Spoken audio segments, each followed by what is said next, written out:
ये जातिगत जनगणना क्या है? बहुत चर्चाएं चल रही है और मोदी जी ने इसको मंजूरी दे दी है। इसका क्या इतिहास है और भारतीय समाज पर इसका क्या प्रभाव पड़ेगा, इस वीडियो में हम जानेंगे।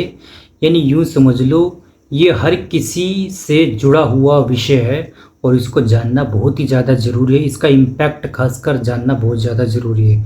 तो ये इसके इतिहास में चलते हैं। देखो, जातिगत जनगणना की जो शुरुआत हुई थी वो 1931 में अंग्रेज़ों द्वारा पहली बार की गई थी और आंकड़ों को प्रकाशित किया गया था। फिर उसके बाद 10 साल बाद 1941 में जातिगत दूसरी जनगणना हुई, लेकिन आंकड़ों को प्रकाशित नहीं किया गया क्योंकि द्वितीय विश्व युद्ध उस समय चल रहा था। जब भारत आज़ाद हुआ, संविधान का निर्माण हुआ, लागू हुआ, उसके बाद फिर जो जनगणना है वो जारी रही 10 साल, जो हर 10 साल में होती है। लेकिन जो जातिगत जो जनगणना थी वो आंकड़े केवल SC और ST के ही प्रकाशित होते रहे। अब 2011 में हम देखते हैं कि पहली बार सोशियो इकोनॉमिक सेंसस के आंकड़े जुटाए गए थे, लेकिन उसको किसी कारणों से प्रकाशित नहीं किया गया। अब क्या वो कारण थे, क्या राजनीतिक चाल थी, ये वही राजनीतिक लोग जाने। अब हम बात करते हैं लेटेस्ट वाली, जो जातिगत जनगणना पूरे भारत में मोदी जी ने मंजूरी दे दी है। लेकिन इससे पहले आप देखोगे, जो कि एग्ज़ाम के पॉइंट ऑफ व्यू से आपके लिए काफ़ी ज़्यादा इम्पोर्टेंट है, कि सबसे पहले जो जातिगत जनगणना राज्य स्तर पर किया वो बिहार ने किया, फिर कर्नाटक ने किया, उसके बाद आई थिंक तेलंगाना है। तो ये आपको याद रखना है। और अभी मोदी जी ने मंजूरी दे दी पूरे भारत में जातिगत जनगणना कराने के। तो अब हम जानते हैं कि इसके लाभ क्या हो सकते हैं। तो देखो, पहला लाभ तो आपका ये है कि इससे सामाजिक न्याय को बढ़ावा मिल सकता है। ठीक है, यानी आरक्षण और बेहतर तरीके से मिल सकता है। तो हमें उन जातियों के बारे में और अच्छी तरीके से जानकारी प्राप्त हो जाएगी जो पिछड़े हैं या पिछड़ों में भी बहुत ज़्यादा पिछड़े हुए हैं, और कौन से जातियाँ अगड़े हैं, किनका प्रतिनिधित्व ज़्यादा है। तो इसमें सभी SC ST OBC और सवर्ण सभी इसमें शामिल होंगे। तो हमें इससे ये पता लग जाएगा कि कौन सी जाति कितने पानी में है। ठीक है, कौन सा बहुत ज़्यादा तरक्की कर रहा है, किसका प्रतिनिधित्व सरकार में, सरकारी सेवाओं में या अन्य निजी सेवाओं में बहुत ज़्यादा है, व्यापार में कौन ज़्यादा है, कौन कम है, कौन पिछड़े हुए, कौन अधिक पिछड़े हुए हैं। तो ये तो फ़ायदा हो गया, सामाजिक न्याय को बढ़ावा मिला। यदि इसको अच्छी तरीके से लागू किया जाता है तो कोई झोल मोल नहीं किया जाता है, यानी पारदर्शिता इसमें बरकरार रखी जाती है, यानी पारदर्शिता को लाया जाता है, तभी ये अच्छी तरीके से सामाजिक न्याय यहाँ पे मिल पाएगा सभी जाति को। ओके, अब हम जब ये सही तरीके से लागू नहीं होता है तो इसके प्रति, या लागू होता भी है तो इसके प्रति चुनौतियाँ क्या हो सकती है, ये भी आपके लिए जानना बहुत ज़्यादा ज़रूरी है। तो देखो, सबसे पहला तो ये है कि देखो, जाति की जाति नहीं, एक स्टेटमेंट है, आई थिंक जो ज्योतिबा फूले तो उन्होंने शायद कहा था कि जाति जो जाति नहीं, यानी जातियों पर इतनी ज़्यादा राजनीतिकरण किया गया है इसका, और अपना वोट बैंक की जो राजनीति वो चमकाते रहे हैं भांति भांति के नेता लोग।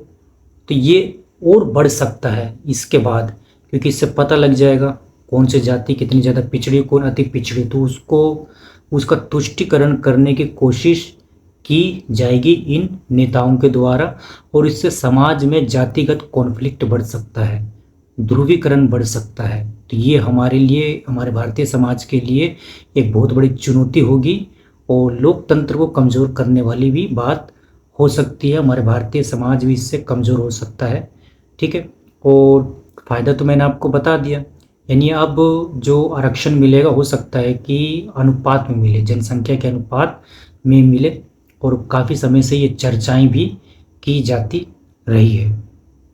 और ये क्यों, जो मोदी जी पहले इसका विरोध कर रहे थे कि नहीं, मैं भारत में कभी भी इस जातिगत जनगणना को नहीं होने दूंगा, मैं इस देश को नहीं बंटने दूंगा, पर अब ऐसा क्या हो गया है ये शायद कोई जान पाए, क्योंकि उन्हीं के आंतरिक जो मसले हैं वही जाने, पार्टी के लोग ही जाने कि ऐसा क्यों किया गया है।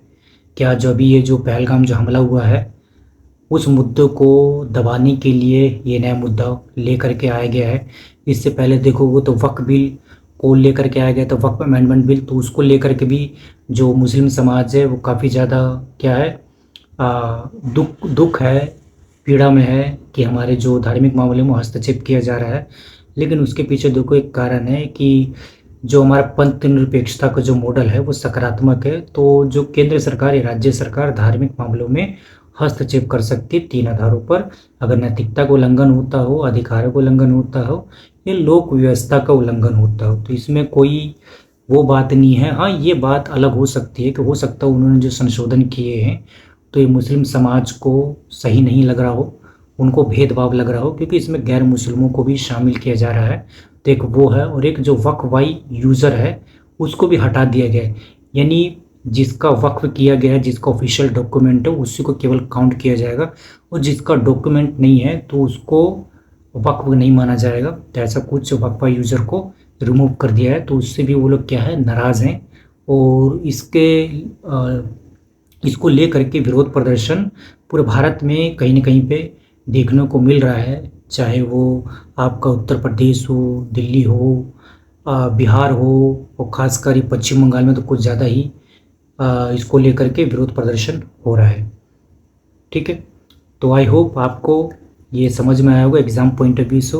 आपको जो मैंने बताया शुरू में जातिगत जनगणना के क्या फ़ायदे हैं, क्या नुकसान है, तो ये आप याद रखना। हो सकता है कि मेंस एग्ज़ाम में आपसे पूछ लिया जाए, या इसकी शुरुआत कब हुई थी ये भी आपसे पूछ लिया जाता है पीटी में, तो इसको ध्यान रखना। ठीक है, चलिए मिलते हैं नेक्स्ट वीडियो में।